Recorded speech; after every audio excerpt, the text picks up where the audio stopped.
Page number 100ல் இருக்கிற கொஷின்ஸ்க்கு நம்ம answer நாம் இப்போ பார்க்கலாம். ஸோ அதில் ஃபஸ்ட் கொஷின் பாருங்கள். an object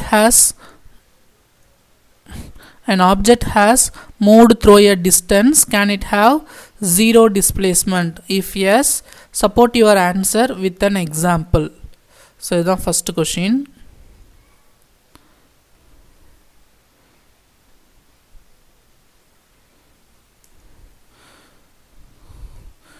ஸோ இது பாருங்கள், an object has moved through a distance. So ஒரு ஆப்ஜெக்ட் வந்து ஒரு இடத்துலேருந்து இன்னொரு இடத்துக்கு மூவ் ஆகிருக்கு. ஓகே, ஒரு ஆப்ஜெக்ட் வந்து ஒரு இடத்துலேருந்து இன்னொரு இடத்துக்கு மூவ் ஆகிருக்கு. Can it have zero displacement? So இதோட டிஸ்பிளேஸ்மெண்ட் வந்து ஜீரோவாக இருக்கிறதுக்கு பாசிபிலிட்டிஸ் இருக்கா? If yes, support your answer with an example. So அந்த மாதிரி பாசிபிள் இருந்துச்சு அப்படின்னா அதுக்கு ஒரு எக்ஸாம்பிள் கொடுங்க அப்படின்ட்டு சொல்கிறாங்க. ஸோ அது நான் சிம்பிளாக சொல்கிறேன். ஸோ ஒரு ஆப்ஜெக்ட் வந்து மூவ் ஆகிருக்கு அப்படின்னா அதோட ஜீரோ டிஸ்பிளேஸ்மெண்ட் இருக்குமா அப்படின்னா கண்டிப்பாக இருக்கும். Yes, it can have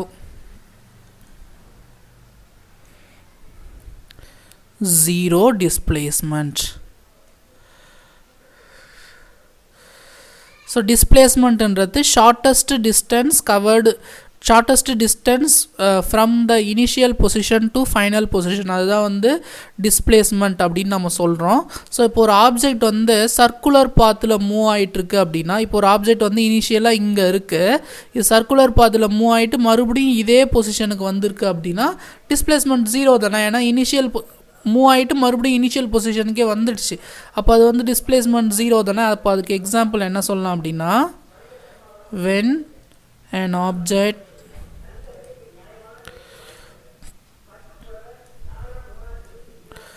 moves through a circular path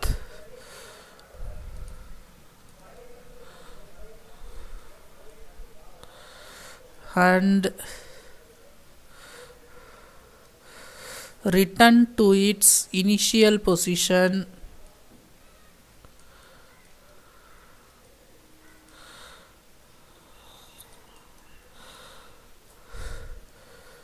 its displacement will be zero.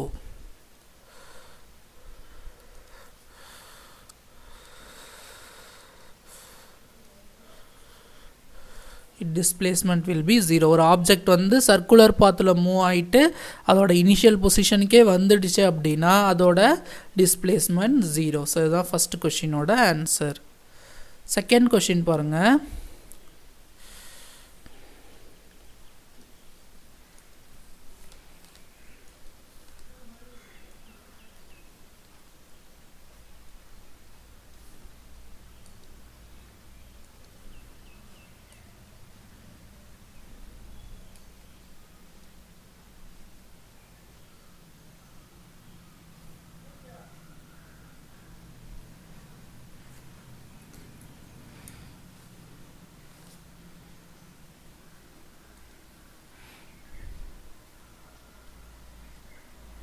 A farmer moves along the boundary of a square field of 10 meter in 40 seconds. What will be the magnitude of displacement of farmer at the end of 2 minutes 20 seconds from his initial position? So இது வந்து ஒரு interesting problem. A farmer moves along the boundary of a square field. So ஒரு square field இருக்குது. So நம்ம ஒரு square field draw பண்ணிக்கலாம். Square field of side 10 metre. So 10 metre இருக்குது. So இதோட பவுண்ட்ரியை ஒரு ஃபார்மர் என்ன பண்ணுறாரு, பவுண்ட்ரியில் நடக்கிறாருன்னு வச்சுக்கோங்க. எவ்வளோ செகண்டில் அந்த பவுண்ட்ரியை நடக்கிறாரு அப்படின்னா 40 செகண்ட். ஸோ ஃபார் எக்ஸாம்பிள் இதை வந்து நம்ம ஏபிசிடி அப்படின்னு எடுத்துக்கலாம். இப்போ இந்த ஒரு ஃபார்மர் வந்து இதில் இப்படி நடக்கிறாரு, பவுண்ட்ரியை நடக்கிறாரு. ஸோ எவ்வளோ டைமில் நடக்கிறாருன்னா 40 செகண்டில் இந்த பவுண்ட்ரி ஃபுல்லாக நடந்துடுறாரு. அப்போ அவர் எவ்வளோ டிஸ்டன்ஸில் நடந்திருப்பார் அப்படின்னா இப்போ 4 சைடுமே 10 மீட்டர் இருக்கு இல்லையா. அப்போ ஒரு டோட்டலாக வந்து பார்த்தீங்க அப்படின்னா 40 மீட்டர் நடந்திருப்பார். அது எவ்வளோ செகண்டில் நடக்கிறாரு, 40 செகண்டில் நடக்கிறாரு. அதுதான் அவங்க கரெக்டாக கொடுத்துருக்காங்க. ஸோ இப்போ நம்ம இதுக்கு ஆன்சர் எப்படி எழுதலாம்னா, let's he starts at A. அவர் ஏல ஸ்டார்ட் பண்ணி இப்படி போகிறாருன்னு வச்சுக்கோங்களேன். இப்போ அவர் வந்து 40 செகண்டில் இந்த பவுண்ட்ரி ஃபுல்லாக நடக்கிறாரு. அப்போ இன் 40 செகண்ட்ஸ் அவர் எவ்வளோ நடக்கிறாரு? 40 மீட்டர் நடக்கிறாரு. ஓகேவா? 40 மீட்டர் நடக்கிறாரு அப்படின்னா இப்போ இங்கே ஸ்டார்ட் பண்ணி பிக்கு போகிறாரு, பியிலேருந்து சி, சியிலேருந்து டி, மறுபடியும் ஏக்கே வந்துடுறாரு.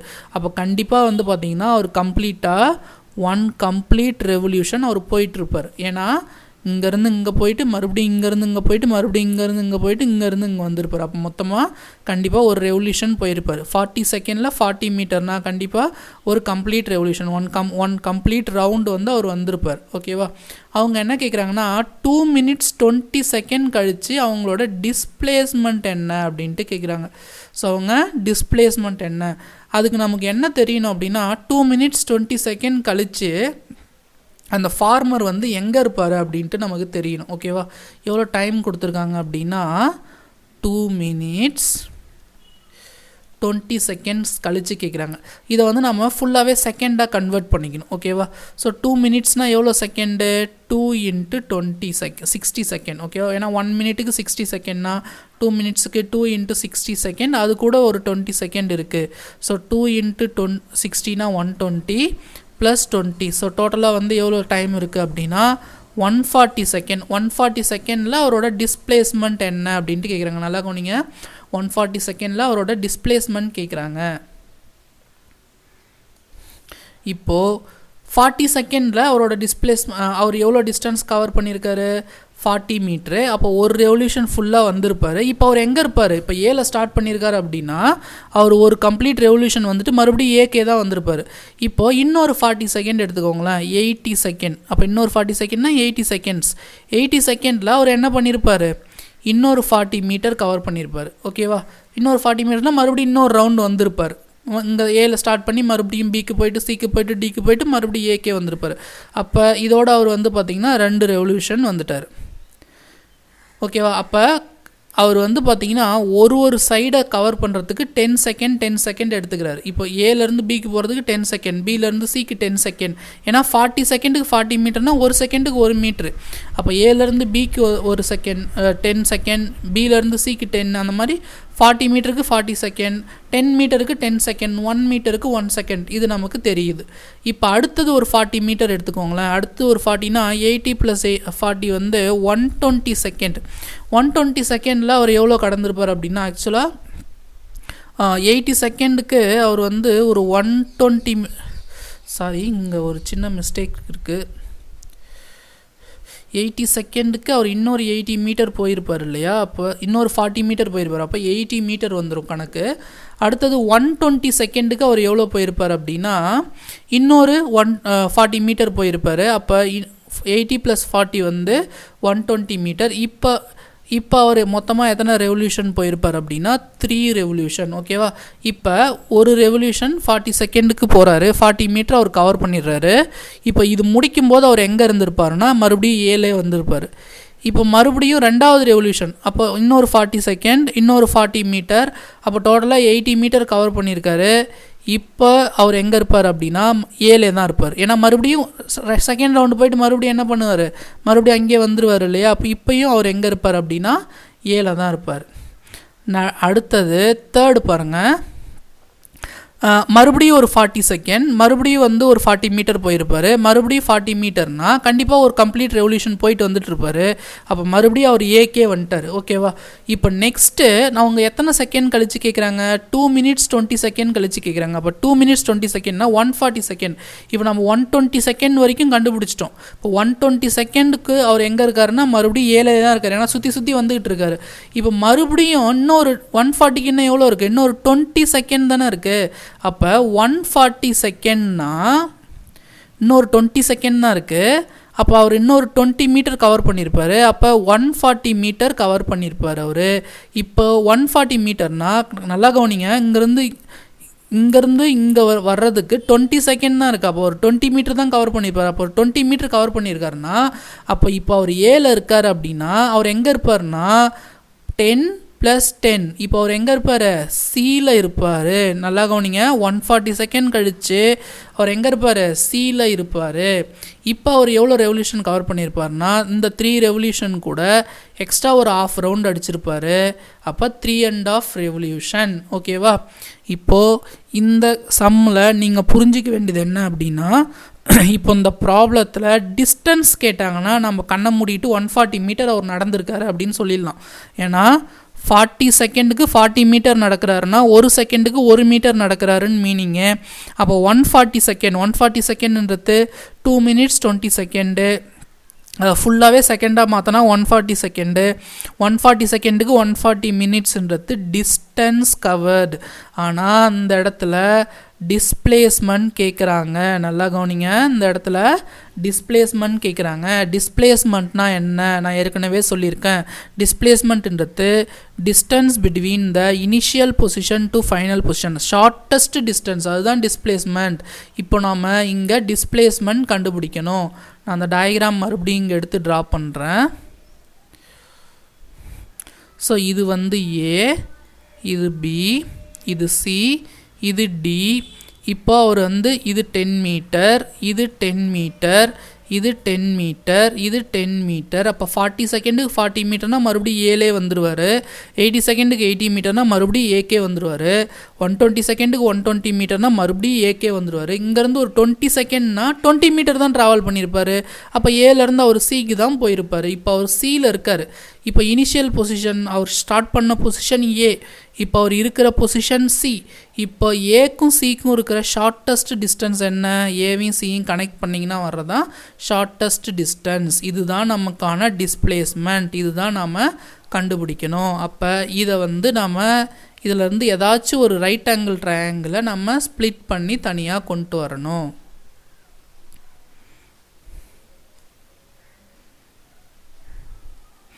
ஸோ நான் இந்த ரைட் ஆங்கிள் ட்ரையாங்கிளை நான் தனியாக ஸ்ப்ளிட் பண்ணி கொண்டு வரேன்.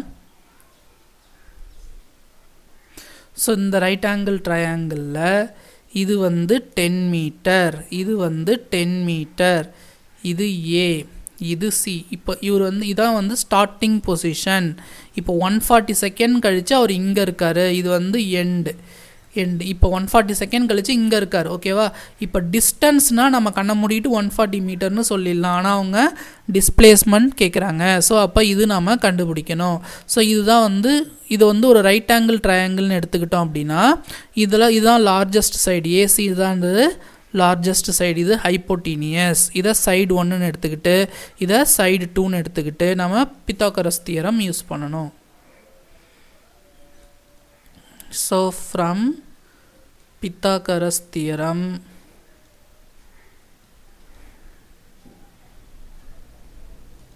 hypotenuse square equal to side 1 square plus side 2 square. So hypotenuse அப்படின்றதுங்க AC.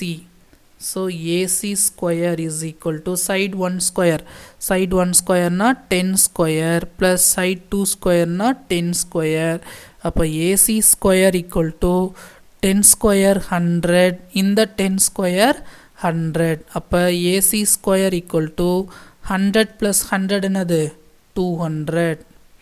So இப்போ இந்த ஸ்கொயரை இந்த சைடு எடுத்துகிட்டு வந்தீங்கன்னா ஸ்கொயர் ரூட்டாக மாறிடும். ஸோ ஸ்கொயரோட ஆப்போசிட் என்ன? Square root. So square root 200. So 200 நம்ம ஸ்ப்ளிட் பண்ணிக்கலாம். ஸோ 200 2 டேபிளில் டிவைட் பண்ணிங்கன்னா 1 2 is 200 வரும். மறுபடியும் 2 டேபிளில் டிவைட் பண்ணிங்கன்னா 5 2s are 10 50 வரும். மறுபடியும் 2 டேபிளில் டிவைட் பண்ணிங்கன்னா 25 2s are 50. மறுபடியும் 5 டேபிளில் டிவைட் பண்ணலாம். 5 5s are 25. மறுபடியும் 5 டேபிளில் ஸ்ப்ளிட் பண்ணிங்கன்னா 1 வரும். நல்லா கவனிங்க. இப்போ இது வந்து ஸ்கொயர் ரூட்டுன்றதால இதை நம்ம இந்த மாதிரி பிரித்து எழுதணும். So 2 into 2 into 2 into 5 into 5 இதுக்கு ரூட் இருக்குது. ஸோ இது ஸ்கொயர் ரூட்டுன்றதால இந்த ரெண்டு நம்பர்லேருந்து ஒரு நம்பர் வெளில வந்துடும். ரெண்டு பேர் அதுலேருந்து ஒரு நம்பர் வெளில வந்துடும். இப்போ இந்த 2 2லேருந்து நம்ம ஒரு 2 வெளில எடுத்து போட்டுக்கலாம். இந்த 2 5லேருந்து ஒரு 5 வெளில எடுத்து போட்டுக்கலாம். பட் இந்த 2 நம்மளால் வெளியில் எடுக்க முடியாது, ஏன்னா இதுக்கு பேர் கிடையாது. அப்போ இது நம்ம √2 அப்படியே தான் போடணும். ஸோ 2 into 5 வந்து 10. அப்போ 10 √2 மீட்டர் இதுதான் AC distance.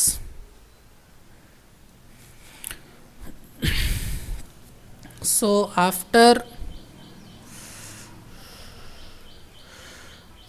2 minutes 20 seconds displacement என்ன வரும்? டிஸ்பிளேஸ்மெண்ட் வந்து பார்த்திங்கன்னா 10√2 மீட்டர். ஸோ இதுதான் இந்த ப்ராப்ளம்க்கான ஆன்சர். இதே ப்ராப்ளத்தில் டிஸ்டன்ஸ் கேட்டிருந்தாங்க அப்படின்னா இதுதான் வந்து டிஸ்டன்ஸ் கவர்டு. 140 மீட்டர் தான் டிஸ்டன்ஸ் கவர்டு. டிஸ்டன்ஸ் கவர்னா ஒரு 140 மீட்டர் நடந்திருக்காரு ஆக்சுவலாக. இப்போ ஏல ஸ்டார்ட் பண்ணி ஃபஸ்ட்டு ஒரு ரவுண்ட் வந்திருக்காரு 40 minutes 40 செகண்டில், அடுத்த 40 செகண்ட், அடுத்த 40 செகண்ட், அதுக்கடுத்து 20 செகண்ட். அப்போ ஃபஸ்ட்டு 40, அப்புறம் 40, அப்புறம் 40, அப்புறம் 20. அப்போ டோட்டலாக 140 மீட்டர் வந்துடும் 140 செகண்டில். இது டிஸ்டன்ஸ் கவர்டு. பட் டிஸ்பிளேஸ்மெண்ட் வந்து shortest distance between A and C. அப்போ அது கண்டுபிடிக்கணும்னா அவர் ஃபஸ்ட்டு 140 செகண்டில் எங்கே இருந்தாருன்னு கண்டுபிடிக்கணும். அதுக்கு தான் நான் அந்த மாதிரி போட்டு காமிச்சேன். 40 செகண்டில் 40 மீட்டர் மறுபடியும் ஏலே வந்திருப்பார். 80 செகண்டில் 80 மீட்டர் ஏலே இருப்பார். 120ல் 120 செகண்டில் 120 மீட்டர் மறுபடியும் ஏகே வந்திருப்பார். அடுத்த 20 செகண்ட் தான் இருக்குது. அப்போ இன்னும் ஒரு ஆஃப் டிஸ்டன்ஸ் தான் அவர் கவர் பண்ணியிருப்பார். அப்போ ஏலேருந்து டக்குன்னு சிக்கு போயிட்டுருப்பார். அவர் எப்படி போயிருந்தாலும் சரி, இங்கேருந்து ஏலேருந்து இப்படி போயிருந்தாலும் 20 செகண்டில் இங்கே தான் வந்திருப்பார். இப்படி போயிருந்தாலும் 20 செகண்டில் இங்கே தான் வந்துருக்க போகிறாரு. ஸோ அப்போ டிஸ்பிளேஸ்மெண்ட் நம்ம பித்தாகரஸ் தியரம் யூஸ் பண்ணி இப்படி தான் கண்டுபிடிக்கணும். ஸோ இதில் இன்னொரு கொஷின்ஸ் இருக்குது.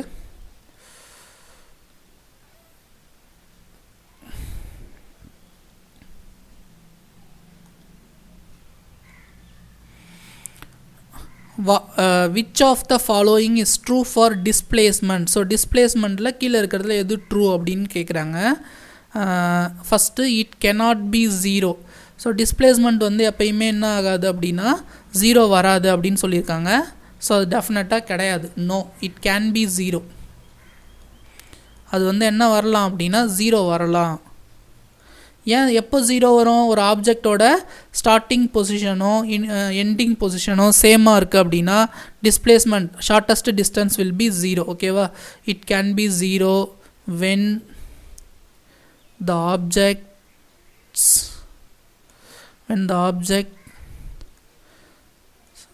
starting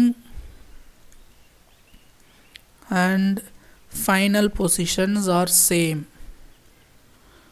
Final position are same. அடுத்து செகண்ட் பாருங்கள். Its magnitude is greater than the distance travelled. டிஸ்பிளேஸ்மெண்ட்டோட மேக்னிடியூட் வந்து டிஸ்டன்ஸ் ட்ராவல்டை விட அதிகமாக இருக்கும் அப்படின்ட்டு சொல்லியிருக்காங்க. நான் இது போன வீடியோவிலே சொன்னேன். இப்போ ஒரு ஆப்ஜெக்ட் வந்து இப்படி ஸ்ட்ரெயிட் லைனில் மூவ் ஆகுது அப்படின்னா இந்த இடத்துல டிஸ்பிளேஸ்மெண்ட்டும் டிஸ்டன்ஸும் ஈக்குவல். இப்போ ஒரு ஆப்ஜெக்ட் வந்து இப்படி மூவ் ஆகுது அப்படின்னா இது டிஸ்பிளேஸ்மெண்ட், இது டிஸ்டன்ஸ். அப்போ இந்த இடத்துல டிஸ்பிளேஸ்மெண்ட் வந்து கம்மியாக இருக்கும், டிஸ்டன்ஸ் வந்து அதிகமாக இருக்கும். இப்போ ஒரு ஆப்ஜெக்ட் வந்து இப்படி மூவ் ஆகிருக்கு அப்படின்னா இதில் டிஸ்பிளேஸ்மெண்ட் 0. அப்போ இப்போ இதில் பாருங்கள், டிஸ்பிளேஸ்மெண்ட் ஈக்குவலாக இருக்குது, டிஸ்பிளேஸ்மெண்ட் கம்மியாக இருக்குது, டிஸ்பிளேஸ்மெண்ட் 0வாக இருக்குது.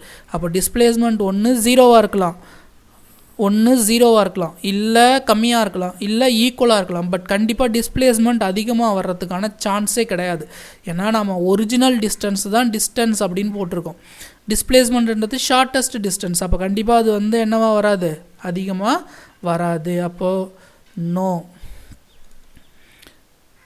Always displacement less than or equal to 0.